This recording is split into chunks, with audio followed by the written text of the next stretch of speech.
The lights are flashing. The crowd is electric. You can just feel the energy inside Gillette Stadium. 40,000 people, all singing along to Coldplay. And the Jumbotron, it's scanning the crowd, looking for that perfect couple for the kiss cam. It finally lands on them, seated up close, caught in this huge, blinding stadium light. But then, something's wrong. Instead of a cheer, a quick kiss, you see this sudden, visceral panic. The woman, she just throws her hands over her face. The man practically dies out of sight. But that's when Chris Martin, the frontman, sees it all happening. He pauses the song and says to the whole stadium, either they're having an affair or they're just very shy. And just like that, one joke turned a 15-second clip into an international scandal. It was dubbed ColdplayGate, and it completely destroyed two high-powered tech careers and shattered multiple families. Welcome to StarScope Report. I'm Jordan. And I'm Jamie. And today we're doing a deep dive into how a single moment of indiscretion at a concert unleashed a social media firestorm that collapsed a billion-dollar startup. This story is all about the new boundaries of privacy and, really, corporate life in the digital age. Let's start with the key players here, because this goes way beyond just a couple caught on camera. Right. This wasn't just anyone. This was the C-suite of a company called Astronomer. And Astronomer, I mean, it's not a household name, but it's a huge player in the tech world. They do what's called data pipeline orchestration. It's basically the super complex digital plumbing for massive companies. Think Apple, Uber, companies like that. It's a big deal. We're talking about a company valued at what? Somewhere between $740 million and $1.3 billion. A huge valuation. Yeah. And the people on that kiss cam were Andy Byron, the CEO, and Kristin Cabot, who was the chief people officer. Chief people officer, so head of HR. Exactly. And that's the absolute crucial detail here. Her specific job is what turned this from just, a personal mess into a full-blown corporate ethics meltdown. Why, though? I mean, what makes her role so critical? Well, she was described in sources as this influential leader and a fearless change agent. She was literally the person in charge of ethics, of internal investigations, of employee conduct. She's the gatekeeper. The ultimate gatekeeper. So for her to be involved with the CEO, the most powerful person in the company, it just creates this catastrophic conflict of interest. Any investigation she might oversee in the future is now completely compromised. Completely. Any ethical standard she tries to enforce is, well, it's a joke. The moment that clip went viral on July 16th, the company was facing an immediate crisis. So the board had to act. They had no choice. This wasn't happening behind closed doors. This was broadcast to the entire world, amplified by a rock star. Their reputation, the thing a billion-dollar valuation rests on, was on the line. So what did they do? The response was swift and brutal. Both of them were immediately placed on administrative leave. A formal investigation was launched. And the company put out a statement. Yep, a public statement emphasizing their commitment to values and culture and saying that leaders have to meet a high standard of conduct and accountability. Basically, their careers were vaporized. In days.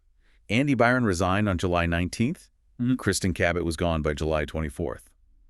It's a stark reminder that when you're at that level, your private life isn't really private anymore. Wow, and that's not even the wildest part of this story.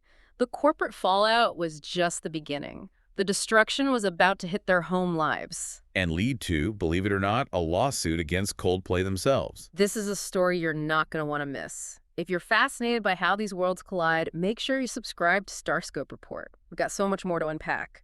Okay, so let's get into the domestic side of this, the marriages. Once their identities were confirmed online, which happened incredibly fast, the personal damage started piling up in public. Yeah, for Andy Byron, the CEO, his personal life just seemed to unravel in real time.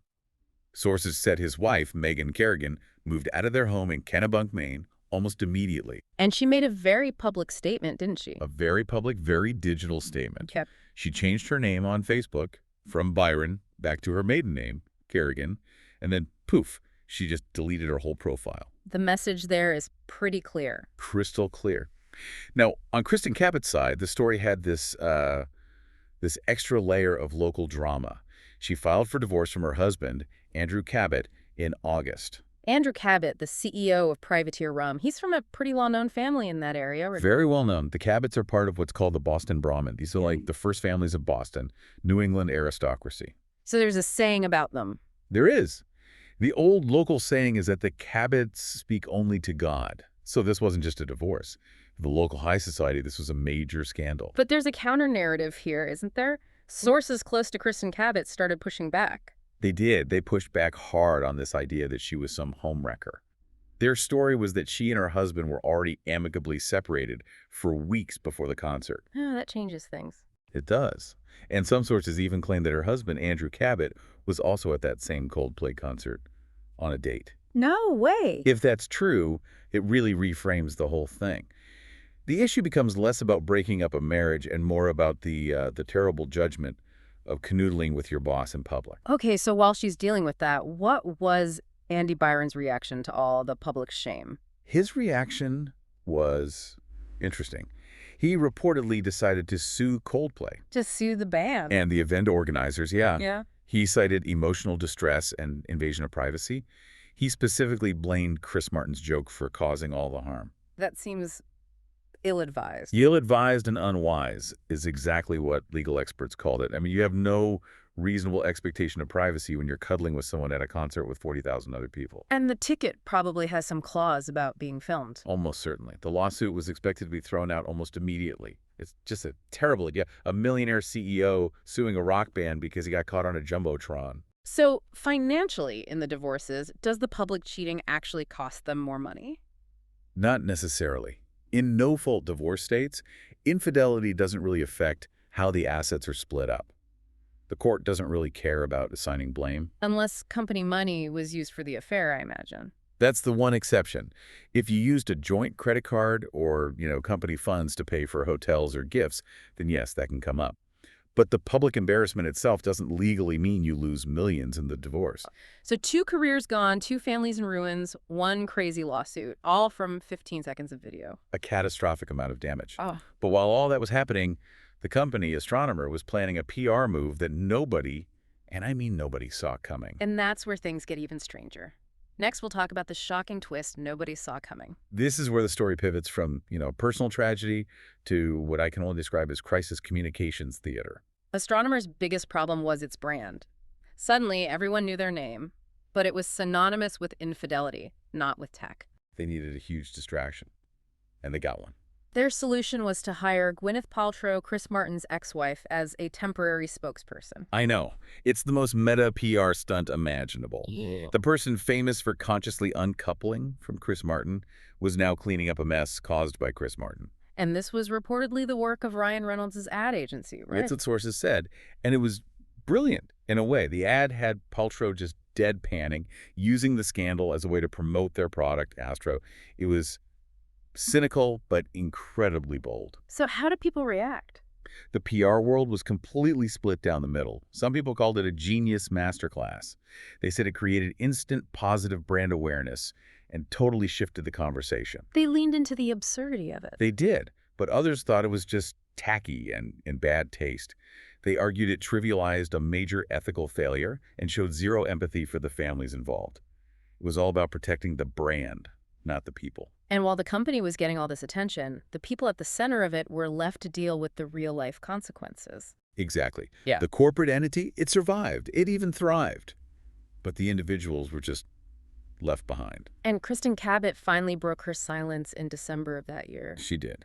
And she really detailed the immense personal toll. She took full accountability. She said, "I made a bad decision and had a couple of high noons and danced and acted inappropriately with my boss." She owned it. She did. She said she gave up my career for that, which, when you think about her salary as a CPO, was a massive financial loss. We're talking high 6 figures, easily. That it was more than just money. So much more. She talked about the online threats, the shaming.